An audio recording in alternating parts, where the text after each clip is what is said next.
繼續落嚟咧就講啦，點解我理我讀音正唔正咧？我唱歌嘅時候，因為我啲朋友多數都廣東人嚟嘅啫，係咪？佢都聽唔到啊，佢都覺得我讀得好清楚啊。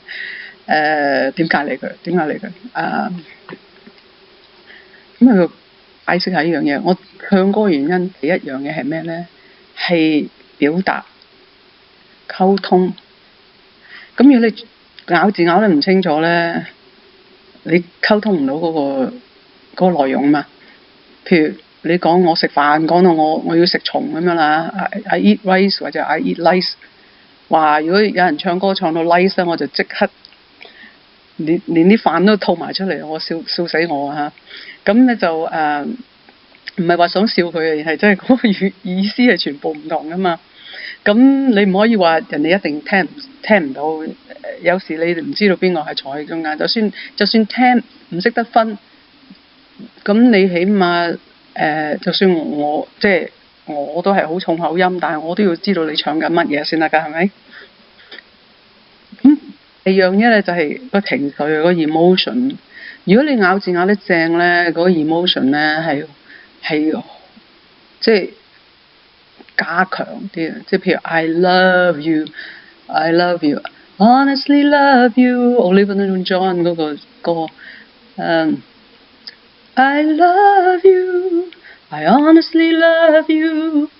但係如果你唱到好似廣東話咁樣，我 love you 咁樣 I love you， 哇！笑死我真係，嗰個情緒咧差好遠，係咪？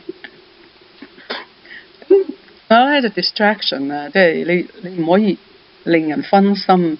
如果你聽下，譬如我你唱得好好聽，Olivia Newton-John，突然間你唱 I love you， 哇！我即刻噴飯㗎啦，即係唔專心㗎啦，直頭咧以後我就唔理你唱乜㗎啦，因為即係我 love you 同我 I love you 嗰個內容係差好遠嘅，係咪？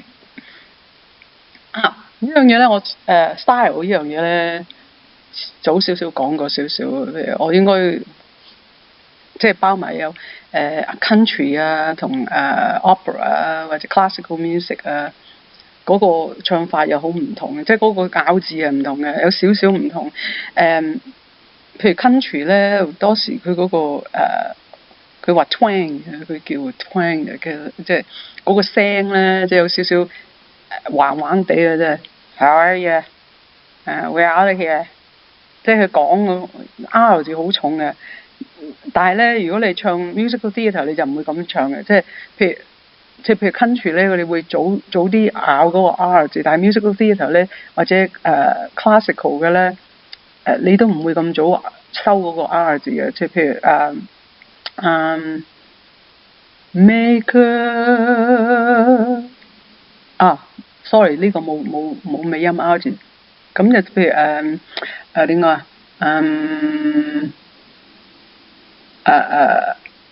near 你會好遲先要講個 R 字嘅，即係 near 唔係 near 就唔會咁樣發法，就係 near 就臨到尾先至收個 R 字嘅。另外一樣咧，譬如你咬字咬得好咧，係其實你唱歌個技巧嚟嘅，即係人哋一聽得出 唔 professional 咧，好多時就係個咬字啊。咁所以我好多時我唔會唱其他嘅語文咧，因為即係譬如我啲意大利文啊，或者法文啊，或者德文啊，就冇英文咁好，所以我寧願唱英文，就寧願唱 musical， 就唔會唱啲 opera 嗰啲，因為我好少訓練，我咬唔到佢嗰啲 R 字，所以我覺得唔唱意大利文啊，我唱唔到個 R 字。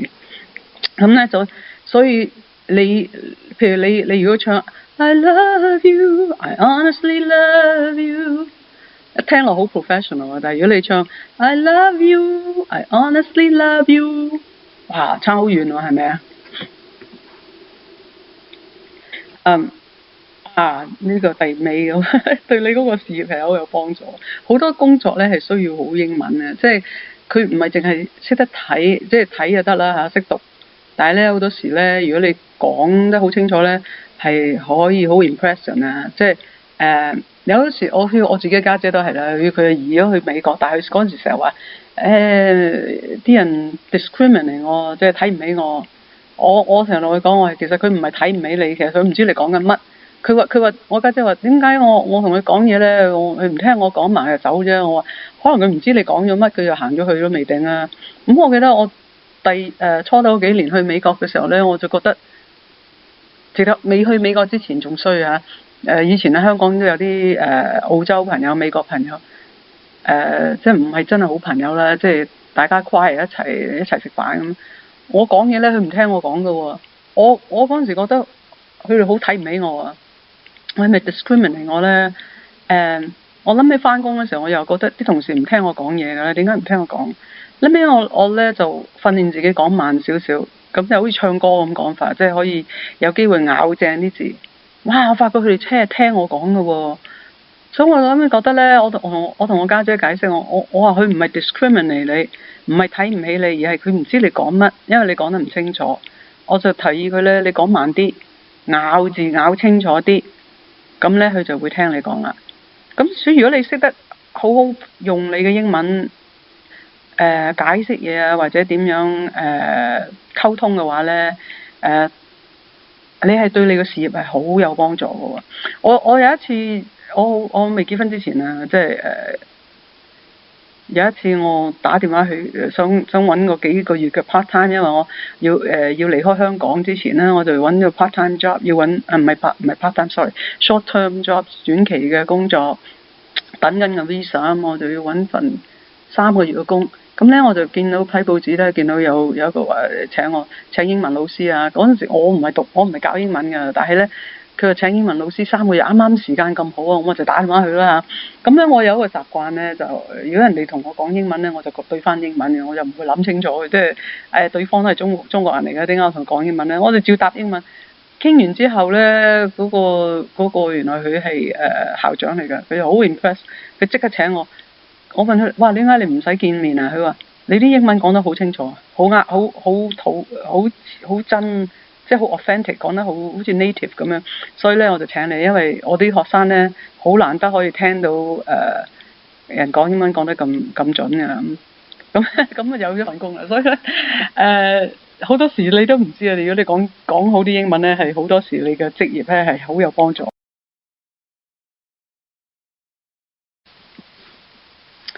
咁講咗咁耐啦，點算呢？我啲英文係讀唔清楚，咁點算呢？記得第一樣嘢 ，practice makes perfect，練習咧就可以完美啦。你記得咧，你係除咗練習你嘅口，你又係練習你嘅耳喎。你個耳仔嘅分析嘅能力，如果你聽唔到咧，你唱歌係唔會唱得好嘅。兩樣係好有關聯嘅。你嘅聽覺同你嘅發聲係好有關聯，因為你自己可以聽到自己講得清唔清楚，就可以矯正自己。如果你聽唔到嘅話咧，你就唔知道自己有問題啦，咁就唔知道點樣矯正。咁第二樣嘢咧就係我頭先講咗，其實第二樣即係你練習唱英文歌咧。係其實可以幫助你英文口語嘅。我記得我細個嗰陣時候咧，我開始唱英文歌，我記得唔知7歲8歲就學咗啲英文歌啦嚇。一唱下咧，我就學埋佢咁嘅讀音啦。我記得嗰陣時唱 Evita 啊 ，Don't cry for me Argentina， 我就跟佢嗰個唱法，然後發音。咁跟住咧，我講嗰個 Argentina 講得好正嘅，真係 Argentina， 因為我唱過 Argentina， 我講嘢咪 Argentina 咯。或者咪There's gotta be a morning after， 我哋跟晒佢咁嘅讀法咧，我啲音就好正啦。所以我記得我到中學嘅時候咧，我嗰啲讀音咧係非常之正嘅，仲要俾學校選咗我做叫咩啊嗰時叫咩咧？係recital，即係比賽英文讀叫咩啊？讀英文嘅比賽，即係好似人哋練詩咁啦，練英文詩就唔係練中文詩。咁我仲俾學校選咗去參加，因為我讀得好正。到大學嗰陣時候咧，我直頭同嗰啲我記得我仲host 咗一個debate 同香港大學主持咗一個討論，全部英文講嘅，因為我 department head 係英國人嚟嘅，所以咧就全部英文講。我啲同學下晚唔夠膽出聲，但係咧一講英文咧就係我頂上，就因為我啲英文好清楚，講得好清楚。但係 even 咁，我頭先都話啦嚇，嗰陣時咧我一到有啲同 choir 啲人一齊嘅時候咧，佢哋都唔聽我講，因為我諗我啲英文嗰時好準咧，係講英國音啦，就唔係講美國音啦，同埋澳洲音啦，所以我啲朋友美國同埋澳洲嘅朋友咧就唔聽我啦，因為佢哋唔知我噏乜。後尾我去咗美國之後咧，就改咗口音啦，慢慢就而家就講美國音多啦，咁變咗咧美國人就一定聽我講。但係咧，我就唔知啦。澳洲同英國人就可能唔中意聽我講嘅英文啊。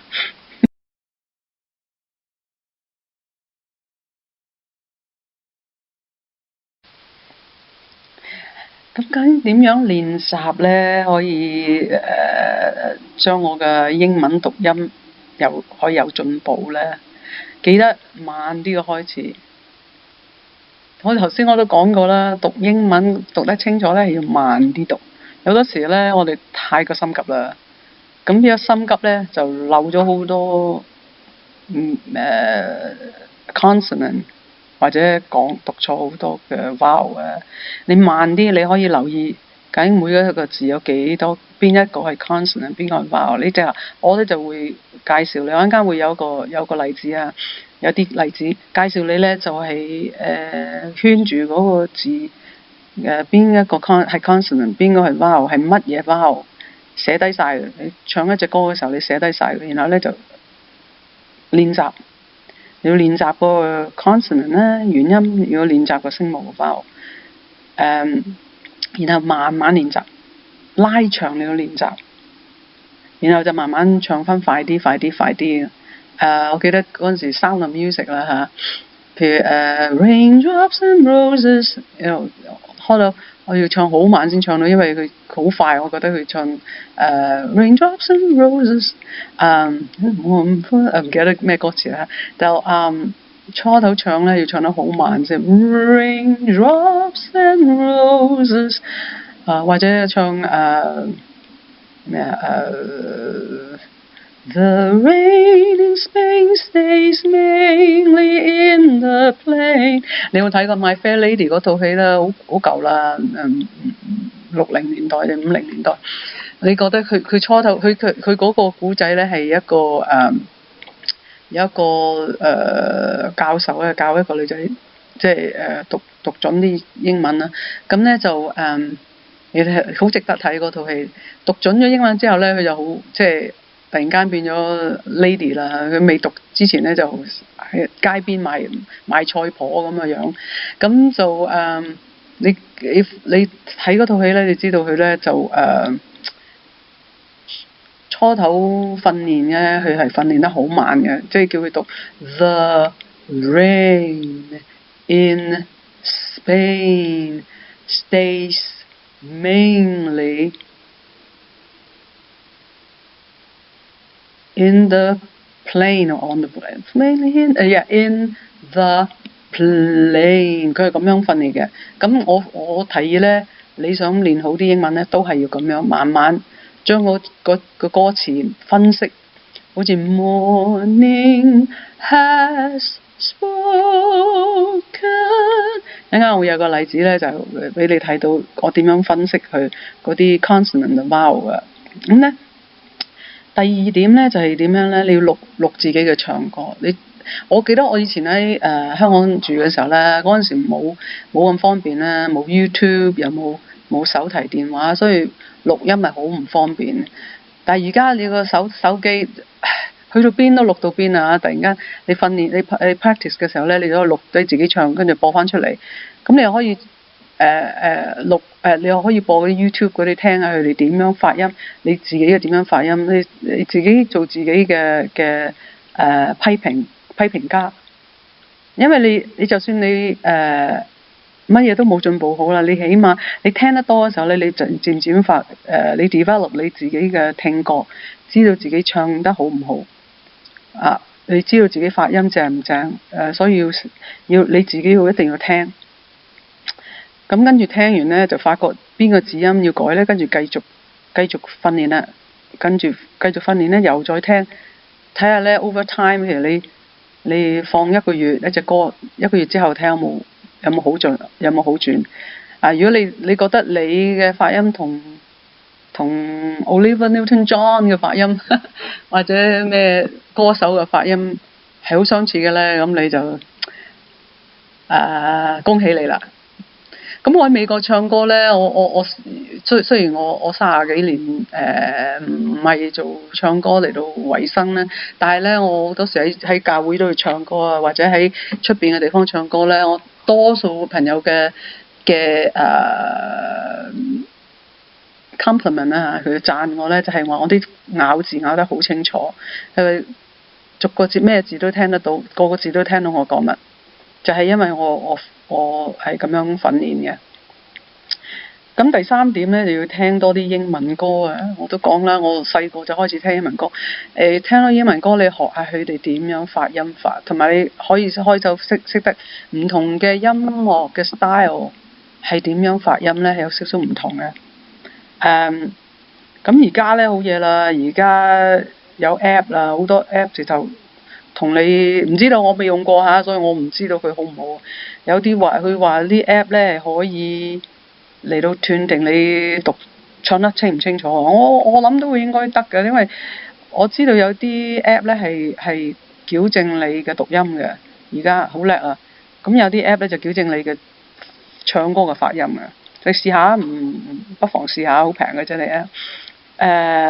咁後尾咧 practice 嘅時候咧，你可以用啲意大利嘅原音嚟到訓練A I O U 咁樣，即係訓練你嗰個 vowel 長 vowel 嗰個發音。咁我一陣嘅 example 咧，我要睇到啦，我點樣寫？譬如morning is all in， if 你唱嘅時候，你譬如即係其實淨係唱晒嗰啲 vowel， 就唔好唱個 consonant。你就咁聽個 vowel，睇下自己聽係咪真係唱準個 vowel。跟住你又可以分開啲 consonant， 淨係聽個 consonant 係咪唱得準嚇。係啊，咁你仲有冇其他嘅提議咧嚇？我嘅建議咧係我自己嘅經驗啦，嘅經驗裏邊學到嘅嚟到建議啦，同埋 ChatGPT 有啲提示啦。但係你可能有第二啲方法咧，如果對你有幫助嘅話，你可以喺 comment 嗰度提議啦，咁變咗其他嘅人睇到咧，可以有啲即係可以幫助佢哋啦，或者即係唔係個個人嘅方法一樣嘅，係嘛？